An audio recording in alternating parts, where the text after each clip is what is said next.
Assalamualaikum warahmatullahi wabarakatuh. Perkenalkan, nama saya Putri Yuniar dengan nomor NIM 25002038 dari Prodi Administrasi Pendidikan Fakultas Ilmu Pendidikan. Baik, di sini saya akan menjelaskan mengenai tentang komunikasi eksternal dalam organisasi dengan mata kuliah Komunikasi Organisasi dengan dosen pengampu Dr. Hanif Al-Qadri SPD MPD.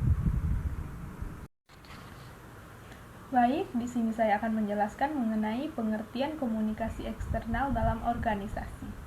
Nah, komunikasi eksternal. Komunikasi eksternal merupakan proses penyampaian pesan atau ide atau informasi atau merupakan pertukaran pesan diindikasikan yang dilakukan oleh sebuah lembaga atau sebuah perusahaan atau sebuah organisasi untuk menjaga, membentuk, dan mengembangkan hubungan yang baik antara lembaga atau organisasi atau perusahaan yang ada di dalamnya serta yang ada di dalam dengan mereka yang ada di luar organisasi atau lembaga atau sebuah perusahaan.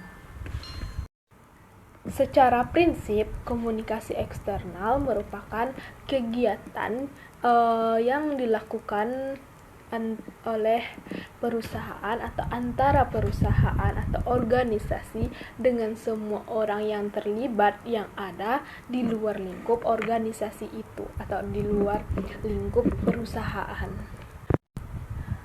Nah, komunikasi eksternal ini sangat diperlukan untuk melihat seberapa besar pengaruh organisasi terhadap lingkungan sekitar. Karena pada dasarnya peran komunikasi ini dalam organisasi ini adalah untuk mengendalikan atau untuk memantau orang-orang dalam organisasi agar tetap berada pada jalur yang telah ditetapkan dan berada pada bagaimana tujuan awal utama sebuah lembaga atau sebuah perusahaan atau sebuah organisasi itu. Pada akhirnya, organisasi mampu melakukan dan membentuk pengawasan serta melihat bagaimana penilaian khalayak lain terhadap keberadaan sebuah organisasi atau sebuah perusahaan ini. Karena pada dasarnya organisasi ini memang dibentuk untuk bisa memberikan manfaat dan bisa berkontribusi dengan masyarakat, dengan khalayak atau dengan orang lain atau dengan lingkungan di sekitarnya. Nah, dengan mendengarkan khalayak, dengan menerima masukan dari khalayak, mereka bisa merasakan adanya keterlibatan sehingga terciptalah hubungan baik dan hubungan timbal balik dengan antara organisasi atau antara perusahaan atau antara lembaga dengan khalayak lain yang ada di luar organisasi atau di luar perusahaan. Nah, komunikasi eksternal merupakan strategi yang dipilih oleh lembaga atau oleh organisasi atau perusahaan karena ini memang menjadi salah satu pilihan untuk menjelaskan segala hal atau semua hal kepada publik atau kepada khalayak. Nah, tujuannya itu adalah untuk agar perusahaan bisa mendapatkan keuntungan yang sebesar-besarnya atau keuntungan yang seluas-luasnya. Nah, strategi komunikasi eksternal ini berfokus pada penyampaian nilai suatu produk atau nilai suatu jasa kepada khalayak atau kepada publik yang ada di luar organisasi seperti contohnya pelanggan, investor, atau pemegang saham. Nah, dengan strategi ini, perusahaan atau lembaga tidak hanya meraih keuntungan sebesar-besarnya atau keuntungan yang seluas-luasnya, tetapi juga bisa untuk menambah citra baik sebuah perusahaan atau bisa untuk meningkatkan nama baik sebuah perusahaan. Bentuk-bentuk komunikasi eksternal yang dilakukan dapat dipilih dalam beberapa hal atau dalam beberapa bentuk. Yang pertama yaitu website. Website ini identik dengan mempromosikan suatu barang, suatu jasa atau suatu produk. Nah, website ini digunakan untuk menjalin atau membangun hubungan komunikasi yang baik dengan mereka yang secara tidak langsung kita temui atau yang secara tidak langsung kita sentuh dalam hubungan tatap muka. Sehingga dengan website ini kita bisa menjangkaunya gitu. Nah, di dalam website ini ada beberapa hal yang dapat kita masukkan atau ada beberapa hal yang dapat kita berikan di dalam website itu. Yang pertama yaitu contohnya. Nah, contohnya itu seperti mengenai perusahaan yang kita jalankan, mengenai perusahaan kita gitu. Dan yang mungkin selanjutnya ada mengenai bagaimana kelebihan jasa atau produk yang kita miliki. Nah, dengan hal tersebut kita bisa meningkatkan nama baik sebuah perusahaan atau meningkatkan citra sebuah perusahaan. Yang kedua ada majalah. Nah, majalah ini merupakan majalah milik perusahaan. Namun tak semua perusahaan memiliki sebuah majalah. Nah, majalah ini dapat kita artikan sebagai suatu media cetak yang memuat bermacam-macam tulisan dan bermacam-macam gambar, sehingga majalah ini bisa dimanfaatkan organisasi untuk mempromosikan kepada khalayak, kepada orang lain, kepada publik terhadap organisasi tersebut, sehingga mereka dapat lebih mengenal organisasi tersebut atau perusahaan tersebut, sehingga publik bisa mengenal perusahaan atau organisasi tersebut.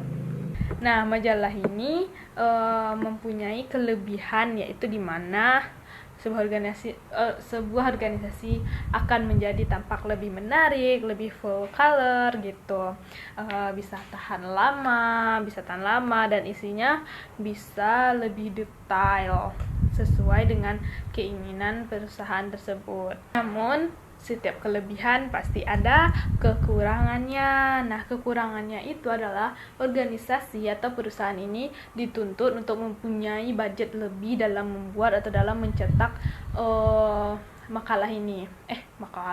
dalam mencetak majalah ini. Nah, dalam mencetaknya ini harus secara berkala dan harus tidak boleh berhenti di satu kali saja gitu. Pokoknya harus secara berkala. Setelah itu dalam mencetaknya ini tidak mungkin dalam relatif yang sedikit, tentu dalam relatif yang besar. Nah, sehingga kendalanya atau kekurangannya yaitu perusahaan ini dituntut untuk mempunyai budget lebih, intinya terkendala dalam budget yang terbatas, terkendala dalam masalah angka-angka, masalah biaya gitu. Ketiga ada media rilis atau press release, merupakan sebuah berita terbaru yang disampaikan oleh perusahaan atau organisasi atau lembaga kepada khalayak, di mana hal ini bisa dipublikasikan melalui radio, media online, televisi, media cetak, atau media sosial, dan lain sebagainya.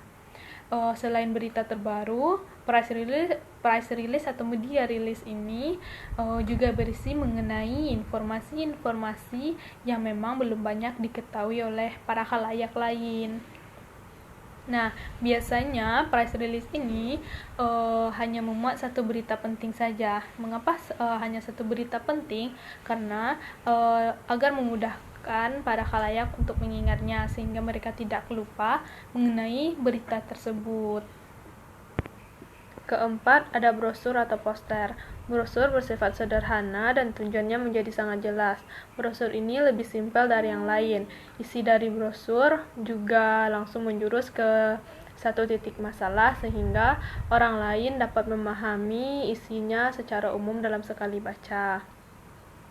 Biasanya brosur ini diberikan di tempat-tempat yang ramai, atau di tempat-tempat khalayak yang ramai. Namun kekurangan dari brosur ini yaitu dia mudah untuk dilupakan. Nah, maksudnya itu misalnya ketika kita membagikan selembaran brosur, ketika orang sudah membacanya, ketika orang sedang membacanya dan memahami isinya, biasanya brosur ini akan dihilangkan. Maksudnya itu akan dilupakan, akan dibuang itu. Makanya brosur ini memiliki kekurangan yaitu mudah dilupakan dan mudah untuk dibuang. Bagaimana dengan poster? Kalau poster ini lebih baik daripada brosur. Poster ini merupakan media gambar. Makanya ketika membuat poster, seseorang harus bisa mendesainnya dengan sebaik-baiknya, dengan seindah-indahnya, dan dengan semenarik mungkin untuk dilihat oleh para khalayak. Kelima, ada konferensi pers. Konferensi pers ini merupakan kegiatan di mana narasumber mengundang wartawan atau jurnalis untuk mengumumkan satu hal penting. Tujuannya adalah memberikan kepastian mengenai suatu hal agar menjadi jelas bagi orang lain.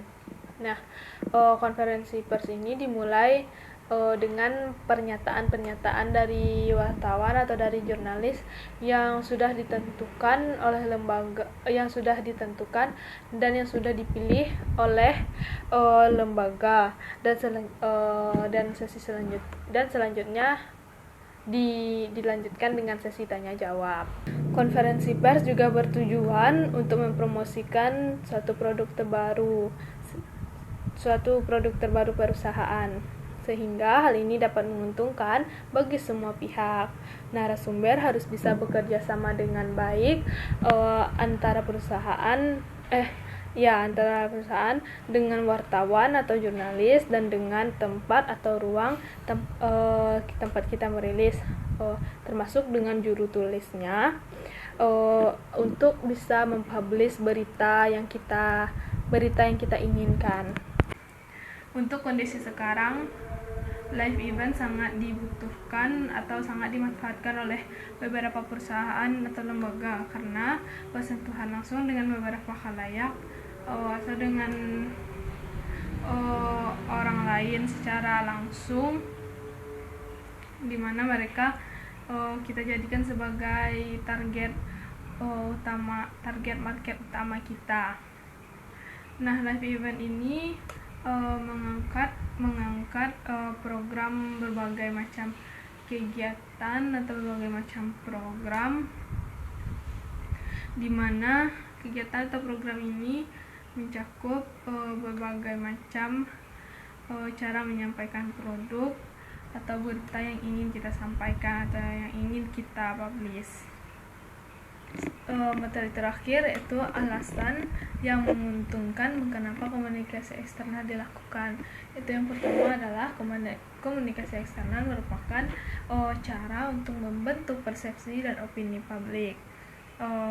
Jadi semakin baik kita mendesainnya, semakin baik kita menjelaskannya, semakin baik komunikasi kita, maka terbentuklah persepsi dan opini publik yang positif terhadap perusahaan yang nantinya akan berdampak baik kepada nama baik perusahaan atau kepada nama besar perusahaan, sehingga dapat menciptakan citra yang baik juga kepada perusahaan dan mengangkat nama besar sebuah perusahaan atau sebuah organisasi atau lembaga.